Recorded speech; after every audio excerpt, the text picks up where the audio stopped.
Did you ever go back to a city after a decade or more and think to yourself, oh, the vibe isn't what it used to be? Maybe it's way more quiet or it feels less safe. This is happening to many cities across the U.S., often because of major industries leaving a particular region or even relocating to another country, leaving a big chunk of the population jobless and forcing them to move somewhere else. Stay tuned as we unveil the surprising stories behind these urban transformations. Subscribe now and don't miss out on the riveting insights into the ever-changing cityscape. Number 10. Baltimore, Maryland. Back in 2018, Baltimore experienced its biggest population drop in a single year since 2001. Unfortunately, when you think of Baltimore, you think of crime. Even though Maryland is the state with the highest median household income, the city of Baltimore suffers from a weak job market, high crime rates, and poor housing options. In 2019, Baltimore City Councilwoman Mary Pat Clark said the population will come back as soon as we get all this violence under control, which might be right, but it's going to take a lot of work to fix the heavy crime. Seriously though, Baltimore has the highest homicide rate in the country. Number 9. Pittsburgh, Pennsylvania. One thing Pittsburgh can be happy about is the increasing flow of immigrants to the area. I mean, at least for those who like immigrants. Hopefully, this will help Pittsburgh grow again since a lot of its inhabitants have been moving elsewhere in recent years. Some people just can't find a job there, or they're simply looking for different scenery, or just like it happens anywhere else in the country. They go to the other side of the planet because they fell in love with a gross guy pretending to be a Russian woman on an online dating platform. Number 8. St. Louis, Missouri. This one is the deadliest city in the United States. There's a violent crime rate of over 2,000 per 100,000 people, so that's 1 in 50 people experiencing violent crime. I don't know about you, but I don't like those odds. Or I guess I could do it, but then I would have to be among the people committing the violent crime. Yeah, that sounds better. I'm not a violent guy, but you gotta adapt. You know what I'm saying? But otherwise, moving there is not a good idea. Would it really be worth staying in a city where they slice their bagels like loaves of bread? Yes, they do that. And it's the deadliest city in America.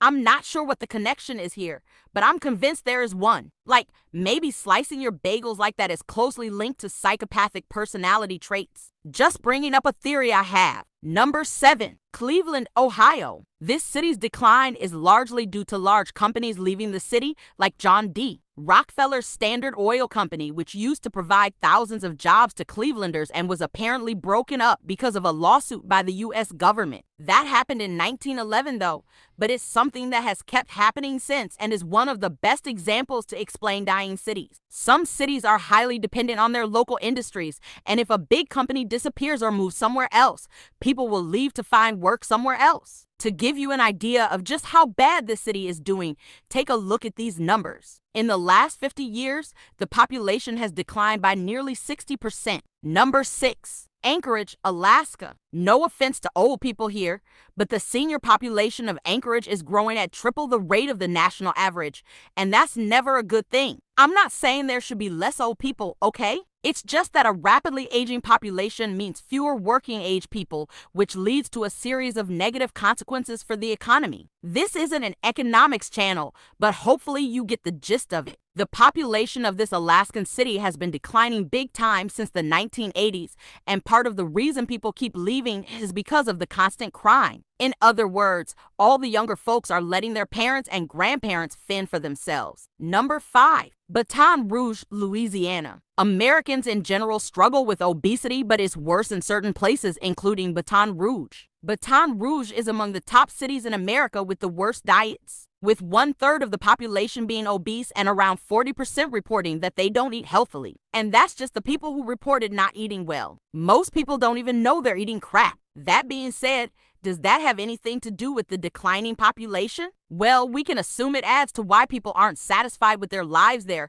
but it's probably just one small detail on top of the rest. Baton Rouge suffers from much of the same things we mentioned with other cities, but the declining population in recent years can also be attributed to the 2016 flood. Number 4. Milwaukee, Wisconsin. This city really got unlucky when it came to its reputation. It used to be known as one of the country's most segregated cities, and now it ranks at the bottom of the list for startups. This makes it very unlikely that companies will bring their business to the city. In addition, inequality went up with a bigger upper class and a bigger lower class, shrinking the percentage of middle-class families in the last 30 years. The poorest parts of the city have a higher infant mortality rate than Syria, which just sounds insane, as I'm guessing Milwaukee isn't being targeted by rockets. Number 3. Jackson, Mississippi. The city is at half the national average when it comes to home values, with homes averaging around $56,000. So it's not doing great. Not a surprising one here, as it's in Mississippi. And I mean, come on. To be fair,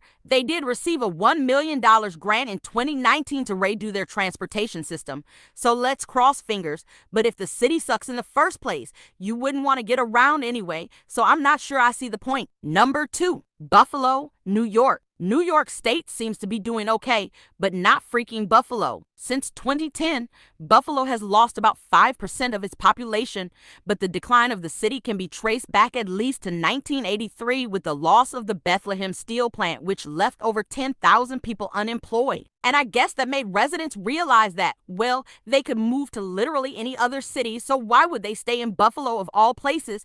Before its decline, though, it was the largest grain milling center in the US, which still didn't justify staying in Buffalo, to be honest. And then, classic story, the heavy industries and steel mills moved to other regions. Before that happened, however, Buffalo had more millionaires per capita than any other city. Number 1. Detroit, Michigan. This one is a bit more complex than the others. Detroit has always had a bad reputation, and it certainly has suffered through a lot, including going through bankruptcy. That's right, the entire city of Detroit went bankrupt. Formerly one of the fastest growing cities in the US, the home of Motown Records started dying largely due to the decline of its automotive industry as many car companies pulled out. Walking in some parts of Detroit can sometimes feel like it's a ghost town with quiet streets and empty buildings. Detroit is actually known for its abandoned houses, which you can buy for just $500. Man, imagine being rich enough to buy one of those. On the flip side, the city has been emerging from bankruptcy with some plans for improvement